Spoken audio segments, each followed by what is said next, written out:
Nĩ mũingĩ wa Friends of Karura Forest, gĩkundi kĩrĩa kĩramataga mũtitũ wa Karura ũnyitanĩri-inĩ na rũhonge rwa mĩtitũ rwa Kenya Forest Service.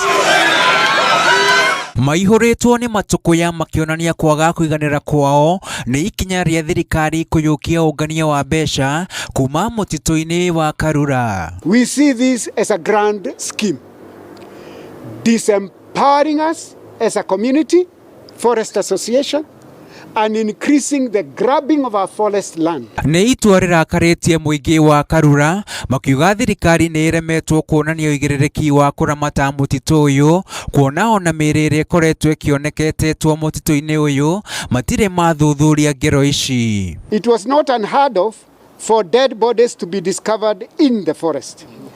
Kenya Forest Service was there, or the ministry was there, but nothing was done about it.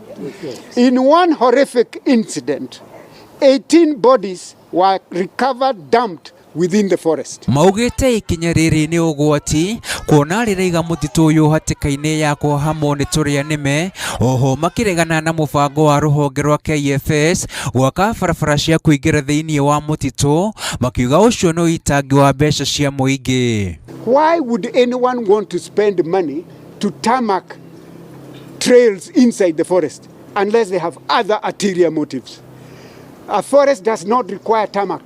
MCA wa wadi ya Karura augĩte PS wa mĩtitũ nĩwe ũratongoria mĩhang'o ĩno, akiuga kuona mawoni ma mũingĩ matiathingatirwo abatie kwĩyeheria ona kana President Ruto amũikie nja ya gĩturwa gĩkĩ, kuona andũ arĩa meyonagĩra ũboco megũtigwo matarĩ na gwa kũmatha. And by the virtue that public possession has not happened, that's where I'm asking for resignation or immediate firing of the PS for forestry, Gitonga Mugambi. Gũkĩrĩ ũguo mũrũgamĩrĩri mũnene wa KFS Alex Remakoko anyitĩrĩire atĩ gĩkundi gĩkĩ gĩtigũtunyũkithio ũigĩrĩrĩki wa kũramata mũtitũ wa Karura, ĩndĩ ũrogoti wa igoti rĩu ũrĩ moko-inĩ ma thirikari kũgerera mũtambo wa e-Citizen. In Karura Forest today we have implemented migration from previous arrangements of collection of gate and revenues from the privately arranged process now to e-government.